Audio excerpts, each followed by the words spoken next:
fuel further speculation that the revaluation has not come, so it is going to come, or it may fuel the speculation, no revaluation is going to come, only maybe depreciation will come, so let's get out. So it will start pulling, it will have an effect on the hot money, and the hot money will either go this way or get out and create instability. So this is because of the existence of fixed exchange rate.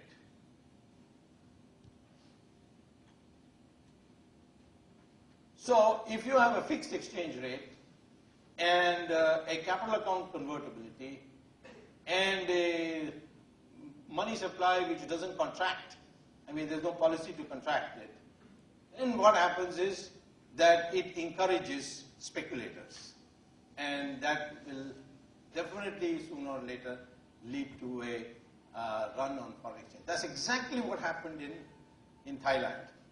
The money had gone in and they were getting huge returns, and then the American bond rate went up, so people wanted to pull out the money. The Thailand government said, no, we will not revalue.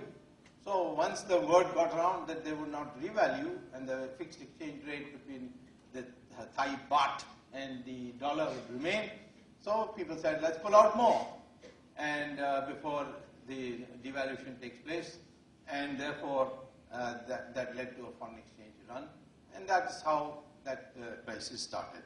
So does India have this unholy trinity? Well, I think we certainly have liberal money policies. Money supply is growing at 30% per year, 20% per year. And with all this, now fiscal deficit is climbed up to 5% of GDP, when there is a law which says that a finance minister can be prosecuted if the fiscal deficit is not below 3%. Yeah. So now if I get government next time, I know how to prosecute Mr. Chidambaram. So anyways, you have a liberal money supply, and even if it was not liberal, the Pakistani ISI will ensure that your money supply is increased by printing bogus notes, which they are doing in a big way. And so, or some other way, maybe participatory notes will come in, and that will pump in. Participatory notes has contributed to the money supply because money comes from abroad in foreign exchange, and the Reserve Bank has to give them rupees. So, therefore, we do have a liberal money supply. Do we have a fixed exchange rate? No.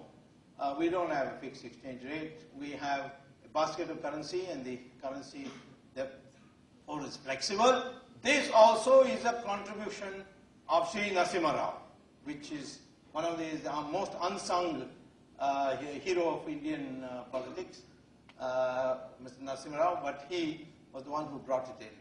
Of course, people may have given credit to Manmohan Singh, but Manmohan Singh as Prime Minister has not been able to bring a single reform, except perhaps created a constitutional authority outside, unconstitutional or extra-constitutional authority.